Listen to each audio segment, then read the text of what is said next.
السلام عليكم ورحمة الله وبركاته، أهلا بيكم في حلقة جديدة. وخلاص تحدد تالت ماتشات ربع النهائي بين هيبقى بين كرواتيا والبرازيل بعد ما كرواتيا كسبت بركلات الترجيح على حساب اليابان 3-1، والبرازيل كسبت 4-0 على كوريا الجنوبية. ماتشات النهاردة الصراحة شفنا متعة من البرازيل، والماتش الأولاني في أغلب أوقاته كان ممل بالذات الشوط الأول. فخلينا نخش نتكلم عن الماتشات على طول. نبدأ بماتش اليابان وكرواتيا. شفنا ان اليابان كانت بادية بثلاثة في الدفاع لأول مرة في البطولة دي. كالعادة مقعد تناكا ومقعد أسانو وده بدأ. الماتش ده بدأ بدوان. ف كان بيلعب بالتلاتة. الصراحة اللي كنت مستغرب إنه قاعد على الدكة تناكا، إن تناكا لما كان بينزل كل ماتش يبقى فيه خطورة. وأسانو برضو كان بيبقى ليهم شكل في الملعب، يبقى قدامه خطورة لليابان. ويبقى أغلب الكومباكس اللي كانوا بيعملوها في دور المجموعات كانت بتبقى بسبب الاتنين دول. فشوفنا إن النهاردة اليابان كانت بتعتمد على إن هي الشوط الأول كان هو الشوط الأول كان ممل. الفرقتين كانوا نازلين بيدافعوا، اللي كرواتيا خايفة تلبس زي اسبانيا والمانيا، والناحية التانية اليابان مش عايزة تفتح عشان بيريسيتش الناحية التانية كراماريتش ما يلاقوش المساحة. فكانوا هما الاتنين كانوا خايفين، فأغلب الوقت كانوا مملين. بس كان اليابان كانت ماسكة كورة. اليابان في الشوط الأول كانت أحسن الوحشين. ماسكة كورة جابت الجون. قبلها كان دقيقة 25 عملوا شاطوا كورة كانت هجمة خطيرة. بعدها في الدقيقة 27 جات لهم كورة برضو شاطوها بس صدت. فاليابان كان ليها في الشوط الأول كان ليها منظر في الملعب. كان كانت ليها شكل بسيط وليها مش قدمت ماتشات اليابان اللي قبل كده، لا. لكن لا، ماتشها بصراحة كان ممل. الشوط الأول بالذات. الناحية التانية كرواتيا، زي ما قلت هم نازلين مش عايزين يفتحوا الدنيا لليابان، مش عايزين يقللوا من اليابان، وخايفين يلبسوا زي اسبانيا والمانيا زي ما عملوا. آه، فكنا بنشوف اغلب الوقت اللعيبه بتبقى متاخره اكتر، بيلعبوا على المرتده. ناحية تانية بيتقابل ده بإن اليابان موقفة تلاتة وواحد من نص ملعب، فبيعتبروا أربعة واقفين. في زيادة عددية أغلب الوقت لعيبة اليابان. فكل ده كان مؤثر على الشوط الأول. بس في الشوط الأول جه الجون بتاع اليابان. ميدا. التحرك بتاعه في الجون الصراحة كان تحرك جامد، تحرك كان محترم. فكرة إن هو توقع إن راح في المكان الفاضي وتوقع الغلط من المدافعين بتوع كرواتيا وشاط الكورة. فهو التحرك يحسب له الصراحة. العرضية كانت من دوان، كانت عرضية ممتازة الصراحة. رفعها بطريقة كويسة. المدافع ما تصرفش معاه أحسن تصرف. فراحت الكرة للناحية التانية لميدة، وميدة فنشها ودخلت الجون. فالتحرك كان صراحة ممتاز جدا من ميدة. آه النهاردة شفنا مودريتش كان بيقدم ماتش كويس. كان مقبول، بيخرج كذا مرة لعيبة كرواتيا. في الشوط الأول كان بيحاول. كان يعني 90% من بنى اللعب كان بيبقى على مودريتش. والباقي وال10% التانيين حسب ما انا شفت كان في الملعب كان مقسمها على كوفازيتش وبروزوفيتش. بس الضغط الكبير، وان احنا اللعيب اللي احنا هنتوجه له طول ما اول ما يقطع الكوره عشان يعرف يخرج اللعيبه بتاعتنا، سواء بيرزيتش او كراماريتش، بيكون هو مودريتش. فشفناه اكتر من لقطه مودريتش كان بيتضرب. وكان بيخش في صراعات ثنائيه مع لعيبه كتير، فده اللي قللته تماما. شفناه في بدايه الشوط الاضافي الاول طلعوا داليتش بعد 5 دقايق ولا كده. مش عارف 5 دقايق ولا 10 دقايق بعديها راح طلع مودريتش. فده كان متوقع بعد الصراعات البدنيه الكتيره اللي دخلها. فشفنا الشوط التاني. نزلت كرواتيا بقى خلاص. دخل فيها جون، فهي نازله تلعب بكرة، احنا هي اللي بتجري ورا المباراة. فشفناها ان هي كانت الشوط التاني كانت صراحة كرواتيا كانت محيا اليابان. اليابان ما كانتش موجودة في الماتش، كرواتيا عملت كل حاجة. شفنا العرضية الممتازة من لوفرين، حاجة غريبة ما توقعتهاش من لوفرين العرضية دي. ما توقعتش ان لوفرين هو اللي يعملها. عمل عرضية ممتازة. وشفنا الهيد برضو الرائع من بريسيتش، شاطها وموجهها، وكانت رايحة قوية ما كانت رايحة خفيفة. فالهيد كان جميل جدا من بيرسيتش. آه، ف وطبعا ماتش فيه كرواتيا في نوك اوتس، فاكيد هيبقى اشواط اضافيه وممكن يوصل للبلنتيات. احنا شفناها في السنه 2018 الثلاث ماتشات كانت لعبهم كانت وصلت معاها لوقت اضافي. فحاجه لازقه في كرواتيا ان احنا نوصل لضربات الجزاء. آه، فهم الاتنين جابوا الجون، وتحس ان الاتنين خلاص سلموا فكره ان احنا نخش وقت الاضافي. بعد خروج مودريتش كرواتيا اتأثرت، ما كانش فيه خطورة في الملعب. جت في الآخر هجمة ليهم ضاعت بشكل غريب جدا. ف مباراة تحس الفرقتين خلاص، بالذات بعد نهاية الشوط الأولاني الإضافي انتهى بالتعادل 1-1. تحس إن الاتنين خلاص سلموا الدنيا، وأنا نوصل ضربات جزاء ونشوف بقى هتخدم مين. ودي كانت حاجة غريبة إن اليابان، يعني هو أظن المدرب موريساو شايف اللعيبة بتاعته في البلنتيات وكده. ما أظنش اللعيبة دي متدربة على البلنتيات من الحرب العالمية الأولى. عيال متوترة قلقانة، مش عارفين يشوطوا ولا بقوة ولا بتوجيه حتى. فيعني ما فيش أي حاجة، مفيش أي حاجة. وشوط أساسا كانت يعني كانت ضعيفة. أنا عارف إن هم تارجتوا الزاوية، بس كانوا شايطينه بشكل وحش يعني. في ناس بتتارجت الزاوية وبتشوط جامد، فحتى لو حارس اترمى معاها هيجيبوه جول. لكن لعيبة اليابان كانوا بيشوطوا بطريقة مستفزة، وكانت رايحة سهلة. اللي هو الحارس لو ممكن لو راح غلط وراح ولحق يعدل نفسه ممكن يلحقها برضه، الكرة تبقى رايحة بطيئة. ف كانت تعامل غريب بصراحة إن هو وصل لضربات الجزاء ولعيبته مش متمرنة على ضربات الجزاء. فيعني ما فيش غير أسانو اللي جابها، الباقيين الأربعة التانيين ضيعوها. فكانت حاجة غريبة يعني الصراحة. الناحية التانية شفنا إن كرواتيا كانت أحسن في البلنتيات. جابت 3 أجوان. الحارس شال 3 ضربات جزاء، وبقى تالت حارس يعمل كده في التاريخ، بعد سوباسيتش السنة بتاعت كأس العالم اللي فاتت في 2018 قدام الدنمارك. آه، والحارس البرتغال في 2006. فبقى دخل معاهم حارس كرواتيا دلوقتي في حوار ان هو صد 3 ضربات جزاء في ماتش واحد. تأهل كرواتيا، تأهل مقبول. الله يكون في عونها في الماتش اللي جاي، يعني هتلاعب ناس ما بترحمش. هارد لك اليابان، قدمت بطولة محترمة جدا جدا. دور المجموعات هيفضل في تاريخ كل البطولات اللي جاية. طلعت متصدر في مجموعة فيها اسبانيا وألمانيا، وكنت انت كسبت الاتنين ب6 نقط. فشابوه، بطولة محترمة جدا. وشايفين الشغل اللي بتعمله الاتحاد الياباني. واضح على المنتخب ان في استراتيجي مشيوا عليها، ادت للمنتخب محترم، دخل دور المجموعات، تصدر على فرقتين من اقوى الفرقتين مع المنتخبين من اقوى المنتخبين اللي في العالم. ف تحية كبيرة للمنتخب الياباني الصراحة على البطولة المحترمة اللي هم قدموها. آه، فروقات وثقة اللعيبة في نفسهم وحظ ضربات الجزاء هو اللي أدت اللي انتوا بره البطولة. نخش بقى على الماتش التاني اللي خلص من الشوط الأول، اللي هو ماتش البرازيل وكوريا الجنوبية. يا جدعان، البرازيل في المونديال دي حاجة جميلة أوي، حاجة جميلة أوي والله. تحس إن أنت ما بتتفرجش على المونديال غير لما بتلاقي البرازيل لعبت. هو الاتنين ده مقترن بده. مونديال أول حاجة تيجي في دماغك البرازيل هتقول البرازيل أول حاجة تيجي في دماغك المونديال. فالاتنين مقترنين ببعض، فبتشوف اليوم اللي بتلعب في البرازيل تحس ان كرة القدم بتلعب. وما اظنش ان انت هتلاقي حد في البرازيل، اي مشجع في العالم ما بيحبش يلعب في البرازيل. انا عندك لا اسمه ايه ده، ما اظنش ما حدش ما بيحبش نيمار. ممكن جمهور برشلونة شوية بس. نيمار كلاعب اكيد يتحب. فينيسيوس اللي كلاعب اكيد يتحب. الوحيد اللي كلح اللي فيهم هو كاسيميرو. وكاسيميرو بقى دلوقتي الناس ابتدت تحبه. يعني مع ان هو المفروض يتحب من زمان، ان هو واحد من احسن لعيبه خط النص. فلا، في البرازيل ممتعة جدا. تيتي عارف يتعامل، يطلع احسن ما في اللعيبة اللي عنده. فكرة ان نيمار ان هو كام ده، ونشوفنا النهارده نيمار جاي، وكان ما كانش في مستوى نيمار بتاع الموسم الحالي بتاع باريس. بس كان موجود وكان فايق، وفي الواحد على واحد كان اكيد بيعرف يتعامل نيمار. فطبيعي هيعرف يتعامل في الواحد على واحد، بالنسبة له حاجة سهلة كشرب المية يعني. فشفناه النهارده ما كانش خايف على رجله، لا كان بيلعب براحته وكان مستسلم.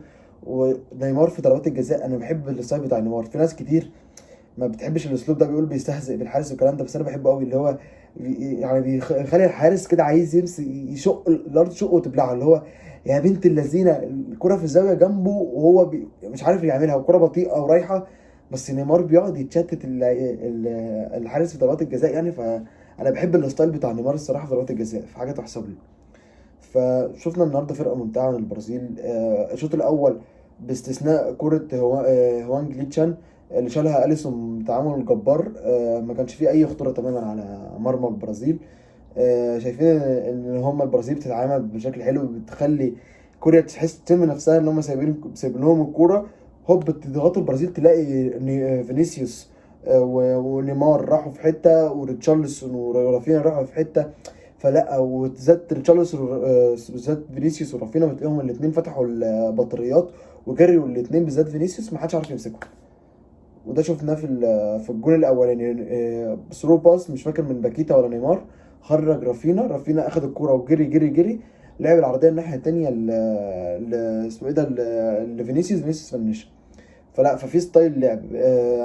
هنعرف نضغط وهنعرف نجيب الكوره من المنطقه، وشفناه في بعد الجون الاول شفنا لعيبه البرازيل عملت كده عشان عايزه تجيب التاني تسهل على نفسها الماتش. ما عايزنا ندافع ونلعب على المرتدات، هنعرف نعمل كده، شفناه في بدايه الماتش، ده اللي كانوا بيعتمدوا عليه. فالبرازيل ليها اكتر من نمط لعب، واللعيبه مساعده على الكلام ده.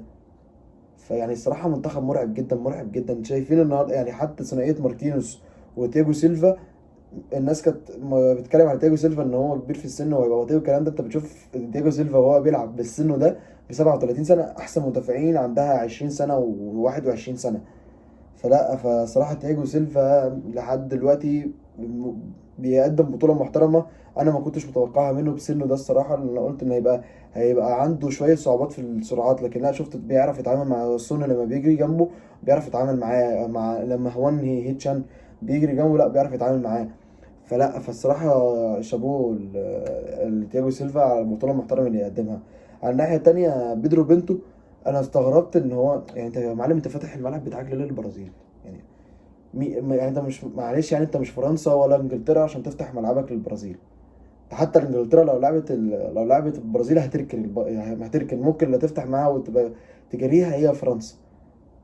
لكن يعني طبيعي ما تفتحش ملعب البرازيل، فرقة فيها نيمار وفيها فينيسيوس وريتشارلسون ورافينا، كل اللي ده 4 لعيبه سرعات، وباكيتا وراهم، فكل الحاجات دي وكل اللعيبه كويره فهيعرفوا يخرجوا اي واحد. يعني انت لو مسكت نيمار فاكر كده ان الفرقه مش هتعرف تخرج، لا، هتلاقي باكيتا بيعرف يخرج، هتلاقي رافينا بيعرف يخرج، فينيسيوس مسكت رافينا وفينيسيوس، هتلاقي عندك نيمار ماركينوس الكلام ده، فانت هتلاقي اللعيبه هتخرج بعض وكلهم هيعرفوا يتصرفوا. فانت فاتح الملعب ولبست في الجون الاول بنفس الطريقه، الجون الثالث، وفي كرة بتاعت ريتشارلسون، اخد الكرة ثرو باص من ميليتاو وجري، بس هو انن فيها. لو كان عمل الباك باس لنيمار او لفينيسيوس، كان بنسبة كبيرة يعني الكرة دي هتبقى في الجون. فانت فاتح الملعب ولاعيبة البرازيل ما هتصدق يا باشا. مساحات، ده انا مش عايز اكتر من مساحات، اديني مساحات، كل اللعيبه بتاعتي سريعه هعرف اتصرف. فكانت غريبه الصراحه التعامل ده وشفت ان فرقته اصلا تعبت. والحارس كيم بتاع كوريا الشوط التاني شال 4 غير ال4 اللي دخلوا.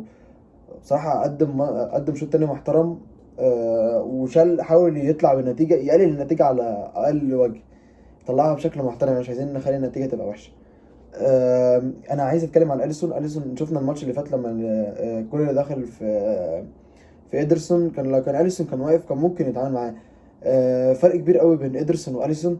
اكيد الفرق لصالح اليسون. بنشوف النهارده كرة صعبه من وانج هيتشان، بيعرف يشيلها. كرة سون دي اللي شالها بكتفه، دي كانت جامده قوي الصراحه.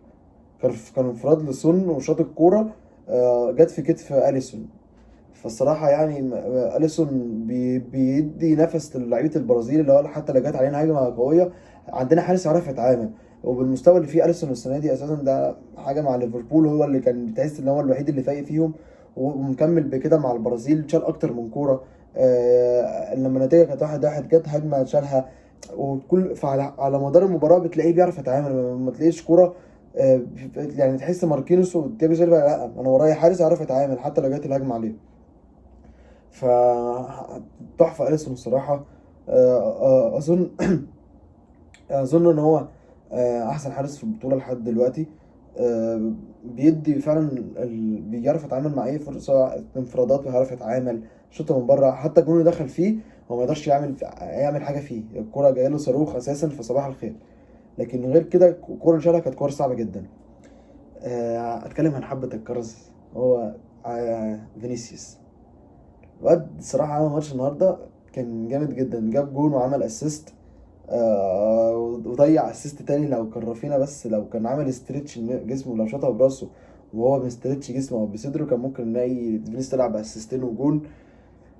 هو ده فينيسيوس. الثقة اللي عند فينيسيوس شفناه في الكرة بتاعت الجون، في أربعة واقفين غير الحارس قدامه، هو لازم يستلم الكرة بهدوء بشوط، وشوطها دخلت جون. هتيجي تقول لي ده كان في منطقة ال 18 وال 6 ياردة، فأكيد هيفنش يعني. احنا عارفين فينيسيوس القديم ده اللي كان بيتشتم. فينيسيوس كان بيبقى تلاقيه واحد لواحد على الحارس بيضيع الكورة، ولسه عنده سنة مشكلة في الحتة دي لسه لحد دلوقتي مش عارف يتعامل فيها احسن تعامل. بس لا، انت بتشوف فينيسيوس لا دلوقتي الثقه والبرود اللي عنده دي حاجه جباره، السكيلز اللي عنده دي حاجه جباره. ففينيسيوس صراحه واحد من احسن لعيبه البرازيل على مدار البطوله. شفناه اساسا في ماتشين سويسرا، وماتش سويسرا بالذات ان كاميرون ما لعبش فيه. في ماتش سويسرا شفناه هو شايل اللعيب في غياب نيمار. لا، ففينيسيوس لعيب مهم جدا لمنظومه البرازيل. واتمنى انه يكمل بالمستوى ده ويبعد عنه الاصابات، عشان فعلا انا بحب فينيسيوس جدا وبحب اتفرج على فينيسيوس، بالذات ثنائيه فينيسيوس ونيمار. انا الثنائيه دي مكيفاني وعجباني. اللعيب اللي هتكلم عنه برضه هو رافينا. انا مش شايف ان رافينا أنا شايف ان رافينا اقل واحد في هجوم البرازيل صراحه يعني. ان شفناه النهارده، هو شاف ان ريتشارلسون باكيتا نيمار فينيسيوس جابوا جوان، فانا بقى انا نازل الشوط ده، انا عايز انزل اجيبه جوان. انا ولا هباصي نيمار حتى لو كان في موقف احسن مني، ولا هباصي ريتشارلسون، ولا هباصي فينيسيوس. انا عايز اجيب جون بعد كده بقى اشوفكم والعب معاكم. فده كانت حاجه مستفزاني جدا. عارف النتيجه باربعه والكلام ده، بس يعني العب اعمل هيفي سكور الكلام ده. لكن ما يعني وكمان ان هو في اغلب الفرص مش عارف يعني، عارف ان هو عمل اسيست لكن غير كده كان بيتعامل قليل جدا في الواحد على واحد، وكان بتتعب منه الكور في مناطق قريبه من المرمى بتاع البرازيل، فكان ممكن تلبس البرازيل اجوان. فانا شايف ان صراحه ان رافينا اقل واحد في منظومه البرازيل الهجوميه. ريتشارلسون بطوله محترمه لحد دلوقتي، 3 اجوان. منهم الجون بتاع النهارده، جون يحسب له 100%. الكرة جايه له عاليه، بينطقها كذا مره على راسه، بيدي مساحه لنفسه، بيعرف يستلم، بيدي الكرة لماركينوس، وبعد كده بيكمل جري، وماركينوس بصل رافينا. بصل باكيتا بصل الكرة باكيتا بصها له، وراح شاط الكرة جت في الجون. فدي حاجة تحسب جدا ل ل اسمه ايه ده لريتشارلسون. جون ممتاز جدا بحساب. اللوم الوحيد عليه بس فكره الكره اللي انهي فيها اللي كان بصها لنيمار او لفينيسيوس كانت هتبقى احسن بكتير. لكن غير كده هو لعيب ده محتاج له خط الهجوم بتاع البرازيل، لعيب التقيل الكلح اللي هو عارف ياخد له الكره الطويله وعارف يتخانق مع المدافعين. اصل الثلاثه اللي تحت دول كويره، عايزين الكره في رجليهم. لكن انت ممكن تلعب لك الكره العاليه، تستلمها وتكلح مع المدافعين وتتخانق وتدينا الكره بعد كده. فهو ريتشارلسون بيقدم الدور على احسن وجه، فشابوه جدا الصراحه ريتشارلسون. هختم بكاسيميرو. كاسيميرو الصراحه عاجبني قوي البطوله دي. أه يرجع لمستوى كاسيميرو يعني هو كاسيميرو السنه اللي فاتت مع ريال مدريد كان بيقدم ماتشات. مش هقول لك ان هو كان مقدم موسم كويس، بس كان في ماتشات لكاسيميرو مش هننساها. لكن لكاسيميرو دلوقتي انت تشوفه مع البرازيل، يا باشا زيد، ما تخافش الكوره لما تيجي عليا انا هعرف اتعامل. شفناه كده في الشوط الاول، في كورتين دخل على اللعيب نمره 8 اللي مش فاكر اسمه. اعذروني معلش مش فاكر اسمه. نمرة 8 دخل عليه، كان كورتين في الأول، كان يا دوبك يعمل باص يجري على يمينه ويجري هوانج هيتشان، على شماله يجري سون. كنت بتلاقي كاسيميرو أول ما يستلم الكورة بتلاقيه دخل عليه وقطع الكورة وبيعمل هجمة للبرازيل. فهو متنفس كبير جدا للبرازيل الصراحة. ولعيب مهم جدا لمنظومة البرازيل. كاسيميرو لو ما كانش في مستواه كانت المنظومة دي هتقل جدا، هتقل بنسبة كبيرة في المستوى اللي هما بيقدموه. فشابوه كاسيميرو. شكرا للبرازيل على المتعة اللي بتقدمها لنا. الواحد بيتفرج على البرازيل بيستمتع حرفيا، هي متمزج، هي دي المتعة. انا هستمتع على مدار اليوم مع ماتش البرازيل. هارد لك لكوريا الجنوبية، للأسف لعبت خصم صعب. خصم يعني محتاج خصم أتقل منكم كتير الصراحة يعرف يتعامل معاه، عشان دول وحوش كلهم، ما عندهمش حد بيسمي. هارد لك لليابان برضو، بطولة محترمة كده كده، دور مجموعات هتفضل في ذاكرتكم زي ما قلت. وشفنا دور ربع نهائي بين كرواتيا والبرازيل، الله يكون في عون كرواتيا. ماتش صعب جدا، وممكن تلاقيه في الاخر خلصان هيدي سكور. نتمنى بكره ان شاء الله المغرب تفرحنا. عايزين اتوقع ان نفسي تكون دي المفاجاه اللي في دور ال 16. شايفين دور ال 16 منطقي يعني، كل متوقع ان انجلترا هتكسب، فرنسا هتكسب، البرازيل هتكسب، كرواتيا هتكسب. كان ده الديبيت الوحيد، بس الديبيت كان ميال اكتر لكرواتيا.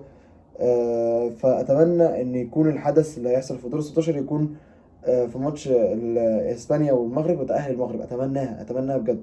عايزين نفرح بتأهل المغرب بكره ان شاء الله باذن الله. اسف على الاطاله، واتمنى الحلقه تعجب حضراتكم.